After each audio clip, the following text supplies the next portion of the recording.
အိမ်မှာလိုက် try မစားကြပါနဲ့ Hello recipe ကျူကဥပါဒီနေ့မှာတော့ဥပါပေါ့နော် Reese တွေထဲမှာနာမည်ကြီးနေတဲ့ဒီ rice paper လေးကိုသုံးပြီးတော့လုပ်ထားတဲ့ snack သုံးခုလုပ်ပြသွားမှာပဲဖြစ်ပါတယ်။ကဲအားဆိုလို့ရှင်တော့ let's go ပထမဦးဆုံးအနေနဲ့ဒီရင်းညှိရယ်ဒီ rice paper လေးကိုကတ်ပြီးတော့ကြော်ပါမယ်။ကဲဒီ rice paper လေးကိုတို့ရေးဆွတ်လိုက်မယ်နော်ဒီရင်းညှိပြားပုံမှာလာကတ်ပါမယ်ဖုံးမှန်မကွဲကတ်တယ်လို့ကတ်ရမယ်နော်ဒီလေးမခိုးအောင်လို့လက်လေးနဲ့တိုက်ပြီးတော့ကတ်သွားရပါမယ်။ဘာလို့ရှိရင်ဦးတို့ဒီကတ်ထားတာလေးတို့တစ်ခါလေးကြော်လိုက်ပါမယ်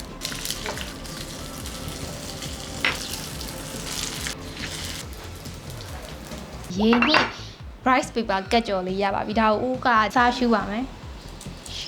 မရှူတော့ဘူးလက်ကကောက်မနေဘူးရ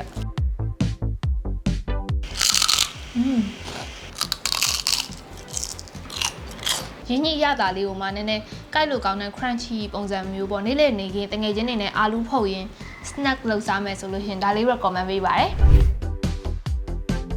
ခောက်ဆက်ပြုတ်ပါတော့မယ်ကြော်ညာရဲ့ဒီဇိုင်းလေးတွေဆမ်မြန် sponsor မပေးတာဘူးနော်ကဲရေးစစ်ပြီးသွားပြီပေါ့နော်အနံ့ကဆက်ပြဲလန့်နေမဲ့အနံ့မျိုး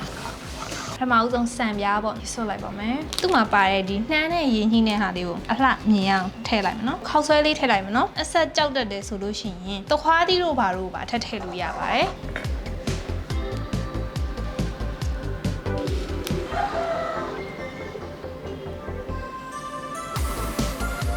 rice paper တိတ်တိတ်လေးဆိုတော့အထုပ်ကလည်းတိတ်တိတ်လေးပဲရရပေါ့နော်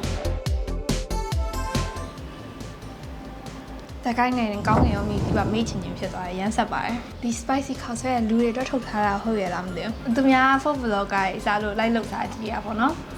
အိမ်မှာလိုက် try မစားကြပါနဲ့ကဲအဲ့ဆိုနောက်တစ်ခုကိုမုံလိုက်ကြအောင်နော်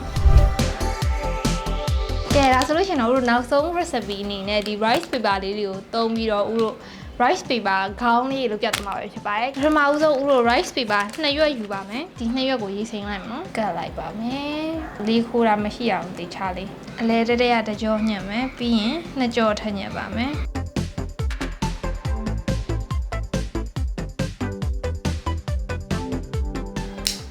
ပို့ပြီးတော့အရသာထူခဲ့ပါအောင်လို့ဦးကဒီထဲကိုမာလာမှုန်လေးထည့်လိုက်မယ်